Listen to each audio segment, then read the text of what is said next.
விஜய் பேசுமான்னு சொன்னா சிபிஐ வந்து பாஜக ஆர்எஸ்எஸோட பின்புலமா இருக்கு, பாஜக பின்னாடி ஒளிஞ்சுக்கிறீங்க மேடையிலே சொன்னாங்க. மேடையிலே சொன்னாங்க. இப்ப என்ன பண்றாங்க? இப்ப இவங்க சிபிஐ கேட்கலனா, நம்ம உண்மையா பேசுவோம், இவங்க சிபிஐ கேட்கல. கேட்டது 2 பேர் மனுதாரர்கள் 2 பேர் கேக்குறாங்க. இப்ப ஜட்ஜு நீதிபதி சிபிஐக்கு மாத்திட்டாரு. இதை யாரு விசாரிக்கணும்ன்றதான் இன்னைக்கு கேஸே. ஓ அப்படியா? மாநில அரசா மத்திய அரசாங்கமா, இது 2த்துல யாரு விசாரிக்கணும் கேஸே. இது சிபிஐன்னு விசாரிச்சது. அதுக்கு நீங்க கொண்டாடுறாங்க. அதுதான் எதுக்கு கொண்டாடணும்?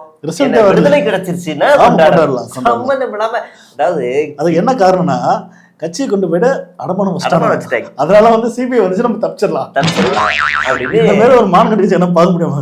நியாயமா இவங்க தான் சிபிஐ வேணான்னு சொல்லி இருக்கணும், கண்டிப்பா பண்ணிருக்கணும். முன்னாள் நீதியரசரையே போட்டிருக்காங்க, அது விசாரிக்கட்டும்.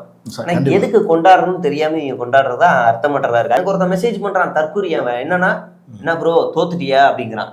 என்ன தோத்துட்டியா? எனக்கு சிரிப்பு வருது. என்ன தோத்துட்டியா? நீ இன்னைக்கு வழக்குல நாங்க ஜெயிச்சிட்டோம் பாத்தியா? டே, வழக்குல ஜெயிச்சது இல்லடா, இது நீ யார் விசாரிக்கணுங்கிறதுல ஒரு தீர்ப்பு வந்திருக்கு. அவ்வளவுதான்.